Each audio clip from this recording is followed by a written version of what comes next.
Okay, we are back with our live coverage of T3 down here in New Orleans, the Big Easy, and we are closing off with one of my favorite repeat guests, Michael Kitces. Thanks for joining me. My pleasure. Appreciate the opportunity. All right, so we were talking a little bit off camera, and I was sharing with you that I love being at T3 because I love RIA tech.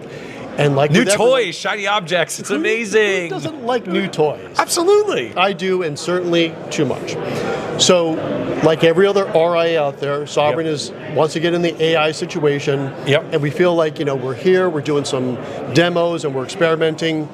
Do I need to hurry? Do I? Do I need to hurry up and get AI for Sovereign? No.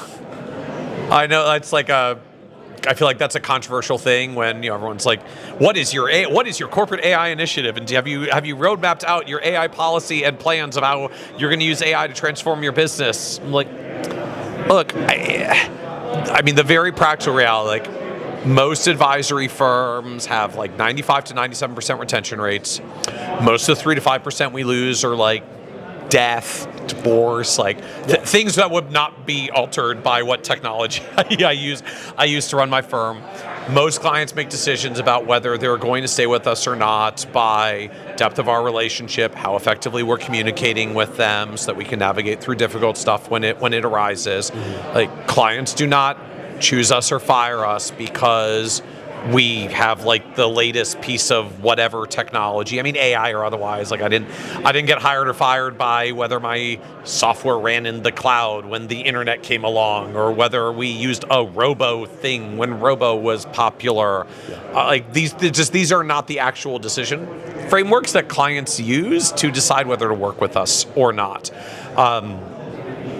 So I mean, in the purest sense, like, is your business at risk if you don't do an AI thing? Like, no, it's not why you're growing. It's not why your clients stay or leave. And if you're already profitable, it can't really be worse because you're already running fine.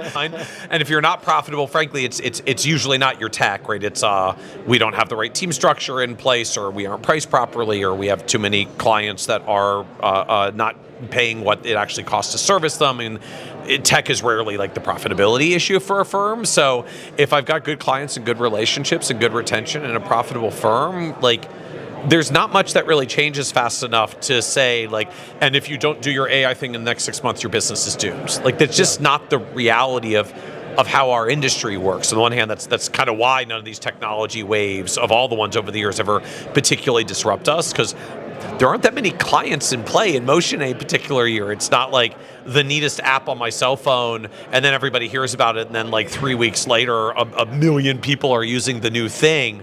That's not how it works in our space. Like, clients don't leave that fast to go to the next thing, nor do they make decisions on the basis of technology usually. So you do actually have some time to either let the dust settle, see which things actually turn out to be good and more leading solutions, or as we're hearing like here at T3, it turns out most of the vendors you're already using are working on AI because they also like heard AI is a thing. Yes. They heard too.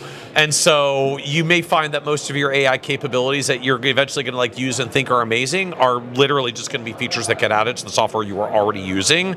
Just give your vendors a little bit more time to get some of their AI initiatives rolled out. Yeah, I think that's a great point. So I was at Orion just a few weeks ago, and they have Denali running it out as well. So it's like, not like it's some sort of big secret. Nitrogen launched Nucleus is their version, and like lots of companies are trying to figure out what are their versions of AI that enhances their capabilities experience. YCharts is building an AI, Morningstar has Mo. A lot of these apparently we like to name. So we can build a personal relationship with them. It's wonderful. So Ray, just the key point, AI is already coming into the software you use. You don't even necessarily have to buy new software, at least for most of it. I mean, there are categories like AI note takers, right? Jump and Zox and the like. just really created like a new category, a new thing that wasn't really there, right? Just there wasn't a way to capture the notes and synthesize them and draft them into compliance notes and email correspondence to clients until generative AI large language models came along. So they're like a genuinely new category. Yes, some CRM systems will probably add note takers in eventually, a few already have. That to me is a category where if you're feeling the urge to go buy something, go buy an AI note taker.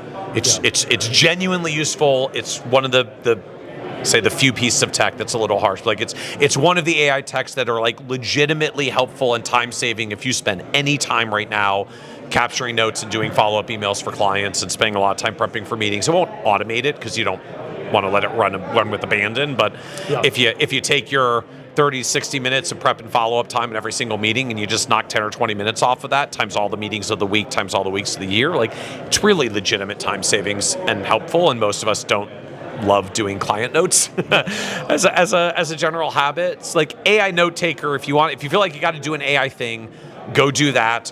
They've gotten to the point that they have figured out how to handle the compliance issues and what is recorded or not. And there's a few different vendors with different flavors of that, depending on what your compliance preferences are.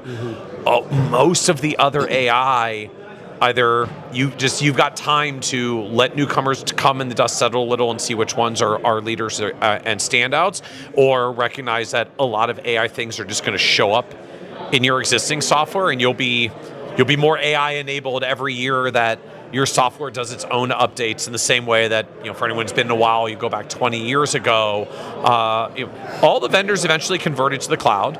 There were a few new ones where like the hot cool thing for a while was like, we're a cloud-enabled software. You don't have to install disks on your servers.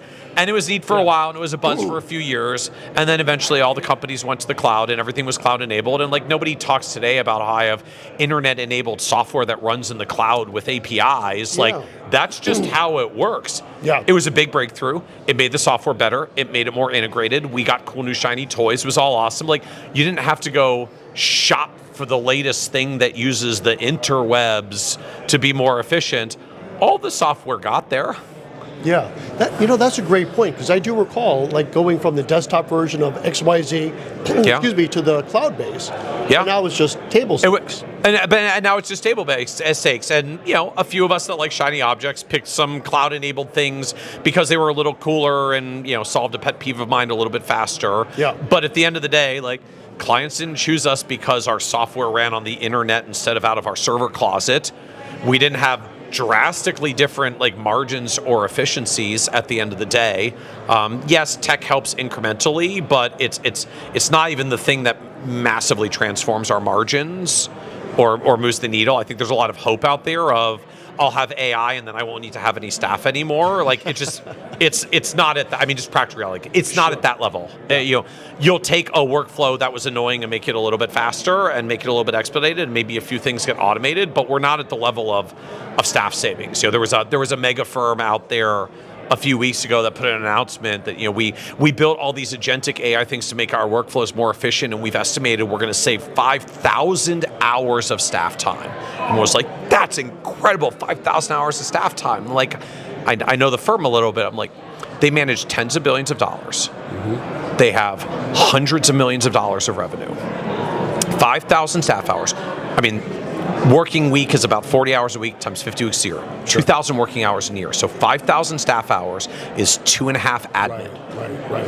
That's like $200,000 of salary, give or take a little, depending on geographic area. This firm does over $200 million of revenue.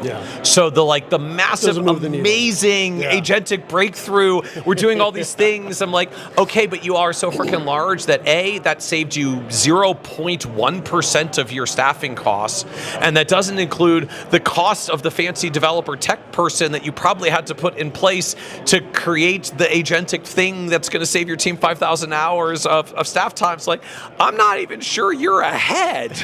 Right. Maybe you will be in a few years because you spent the money on the salary once to build the thing, and now you've got the thing and it'll march forward from here. It's like, oh, but software you actually have to maintain, so you're probably going to have to keep that person on board to maintain those tools as well. It's like, at best, they save 0.1% of their payroll, and they might not actually be ahead. Because in big firm numbers, a small task times a lot of repetition saves a lot of hours, but it's still like, pennies on the dollar relative to their actual size. It's just it's not that transformative.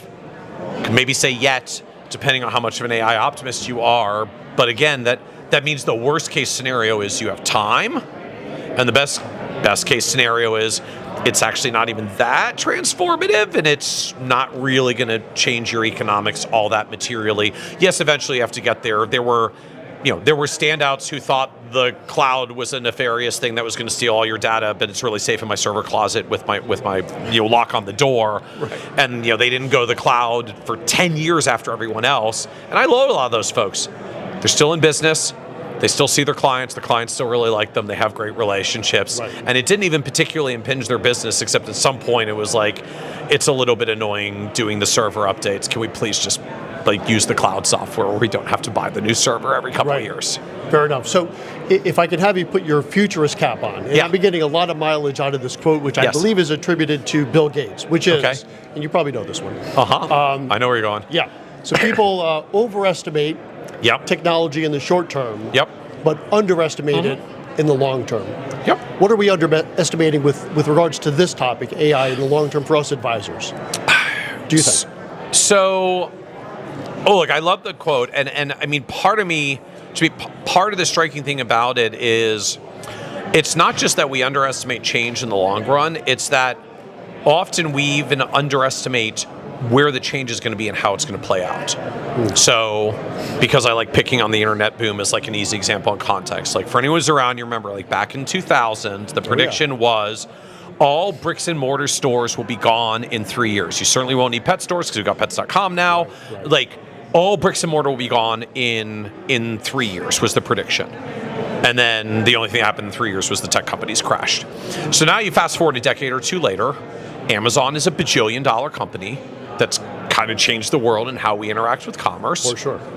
And I think the last number I saw, 87% of commerce is still in person. Now, 13% of all U.S. commerce is like a giant number, and Amazon got almost all of it. So they created an amazing, unimaginably large, valuable company for a bookseller from the 1990s. Yeah. And we still have bricks and mortar stores. And the shopping mall kind of got demolished through this, or we're repurposing that. Ironically, we are in a hotel here that literally used to be a shopping mall before Katrina and got retrofitted. Right? Yeah, this venue is a converted shopping mall because those are not doing the things anymore. Interesting. Yeah. And it turns out that now we can all do financial planning from the beach with a virtual background while we screen share. Okay. Which is an indirect effect of the internet that no one was talking about. No one was saying, like, you know what the great thing is going to be about the internet? I can do my client meetings in shorts from the beach, and they won't know because my background is virtual. not the thing any of us were predicting. I mean, slightly more practically, like where does it transform, or how does it shift? I think most of the discussion of AI is going to create margins is bunk in the short term and the long term. It's bunk in the short term because it's not actually that time saving yet. I mean, it's cool incremental stuff. You know, the 5,000 hours for the big firm is better than nothing. That's a big deal, and a couple of people you have to hire. But like it's literally a rounding error on their P&L at the end of the day. Mm-hmm. In the long term, it doesn't change, because in the long term, I mean, look, if you imagine like two advisors. The first advisor says, this technology is amazing. We've gotten so much with leverage out of AI, with all the things we've implemented over the past couple of years, that like we lost one of our ops team members and we don't even need to backfill his role. We're just going to keep moving on forward and enjoy better margins. Second firm says, this AI evolution has been amazing. We've gotten all of these efficiencies. We just lost one of our ops people. And you know what? I don't even think I'm going to have to backfill his role, but we're getting so much more demand from our clients to go deeper on taxes. I'm going to hire a CPA and start offering tax preparation services for our clients. And I'm going to expand my service offering and go deeper. So now fast forward 10 years, which one's got better growth? Which one's got better client retention? It's not the person running the higher margins. The person running the higher margins, not quickly, but slowly and steadily, is probably not winning as much new business and might even be occasionally losing a client. So the advisor that is now scaled up into, we have in-depth tax preparation services as a bundled offering for all of our clients, and it deeply weaves together the tax and the financial planning and the investment management into one, and you don't even have to get the 1099s and all the rest because we just ingest the information directly and prepare your whole tax return, just let you know when it's ready. You don't even have to send us anything. Right. And so the second firm doesn't run better margins, not necessarily worse, because they don't need to hire the tax people any faster than they're saving money on the other tax efficiency savings that they're getting along the way. But they don't necessarily run higher margins. They just have a deeper, higher quality service offering because their services have expanded. And I think what you're going to see as the endpoint for AI, ironically, is not we're going to have all these better margins. It's we're going to be doing even more for our clients than we do now, which ironically means the AI doesn't give us more clients per advisor. It gives us fewer clients per advisor with a much deeper service offering because of all the more things that we can do, right? If you think like every client's dollar that comes in, how much goes to tech, overhead, staff, advisors, value adds, like that pie will incrementally shift. It'll be a little bit less overhead and a little bit more value to the client, so the client gets better end quality at the end of the day. But I don't necessarily run better margins. I don't necessarily have a zillion clients per advisor because we actually end up going deeper with fewer clients and providing exponentially more value so we stay competitive and continue to grow, not margin expansion and a zillion clients per advisor that a lot of people seem to think today. Okay, I tell you what, that's a great place to put a pin in it for today. Awesome. Michael Kitces always Someone with can pull this up in 2035 and we'll score it and see how it went. I'll meet you back here at a quarter century. Fantastic. And we'll see how close you were to that. But I absolutely love it. As always, a awesome. non-traditional view every single time without disappointment. Michael, thank you very much. My pleasure. Thank you. So that is it for this segment, which means that is it for my coverage of T3. Next stop will be Nashville for the ACA Compliance Conference. Awesome. What could be sexier than that? Fantastic. Amazing thing. All right. Thanks for joining us. And Michael, thanks again. Thank you. All right. That was great. Awesome.